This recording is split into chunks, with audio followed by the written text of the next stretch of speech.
Je remercie le comité scientifique qui m'a accordé cette présentation et le comité d'organisation et à sa tête, professeur Kawash, pour la qualité de l'organisation. Chers maîtres, chers collègues, chers étudiants, donc honorable assistance, je vais vous parler rapidement de l'enjeu œdème héréditaire en 2024 en ciblant beaucoup plus l'urgence. Tout d'abord, il faut savoir que c'est une pathologie génétique, elle est rare. La prévalence, donc, elle est estimée à travers le monde, mais en Algérie, on a enregistré jusque-là 280 malades, et parmi ces malades, il y a des malades de Bjeya. L'enjeu œdème, il est caractérisé par une atteinte de la peau, du tractus digestif et surtout de la voie respiratoire. Le mécanisme il est lié à la libération, à la production de la bradykinin. Chez des patients qui ont une mutation génétique, une, elle est connue, SERPING1, et il y en a d'autres.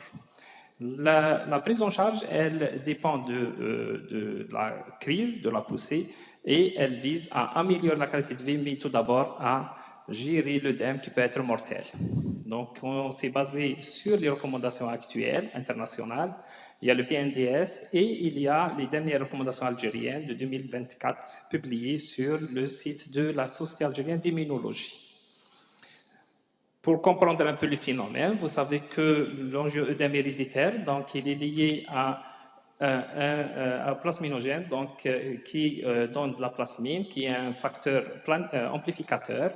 Et la cascade commence par une activation du système précalécrine qui va par la suite donc, activer donc, le kininogène donc, avec clivage et sécrétion de la bradykinine qui donne donc à travers les récepteurs B2 endothéliales des vasodilatateurs qui donnent de l'œdème. Donc c'est un inhibiteur, donc qui est un facteur de régulateur négatif et la bradykinine elle est éliminée par l'enzyme de conversion et par d'autres protéines.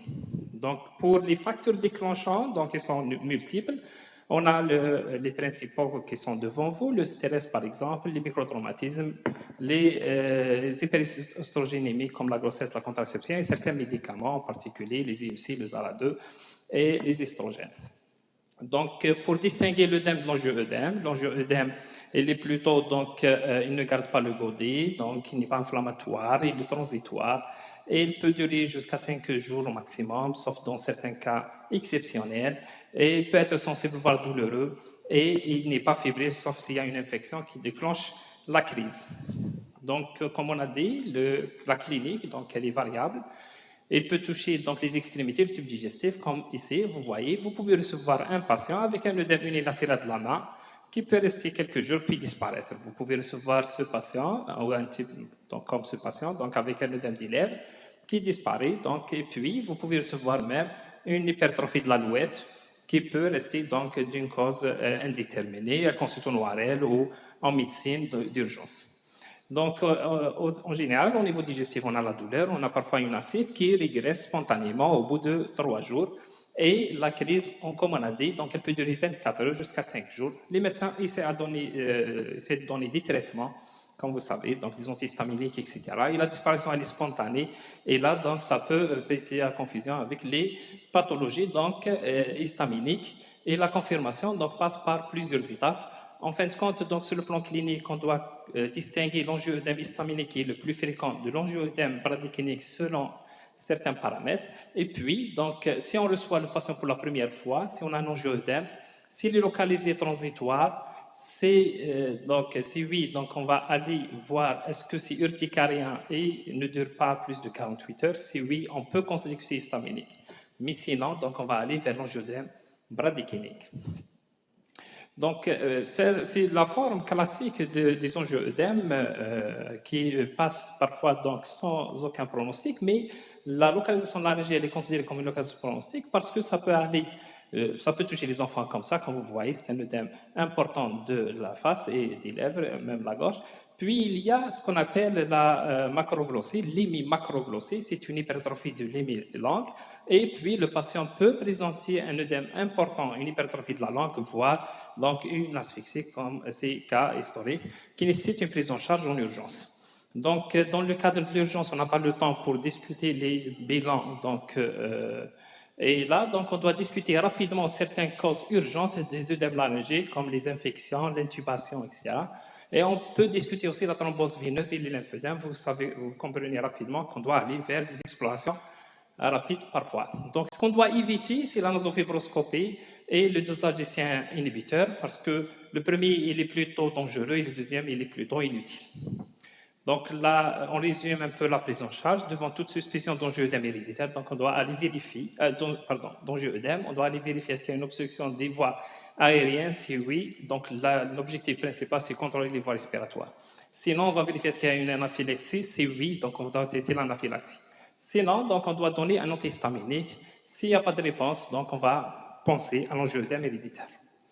Donc, sur le plan biologique, on peut demander les marqueurs. Donc, on a le C1 inhibiteur fonctionnel et pondéral, et on doit doser le C4 pondéral. Et selon la combinaison, on peut diagnostiquer soit le angionévrotique de type 1 qui associe la baisse des trois marqueurs, soit il est de type 2, là où on a une diminution de fonctionnel avec un pondéral normal, soit donc c'est un angioœdème avec C1 inhibiteur normal. C'est le type 3.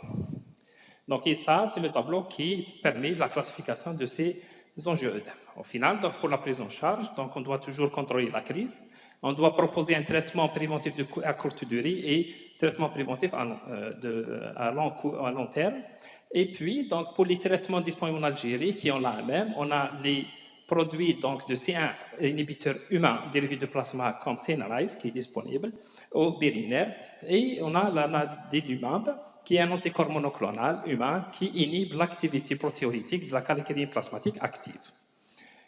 Donc ici, pendant la crise, donc on peut utiliser soit le concentré de C1 inhibiteur, soit les inhibiteurs des récepteurs de type 2 de la bradykinin.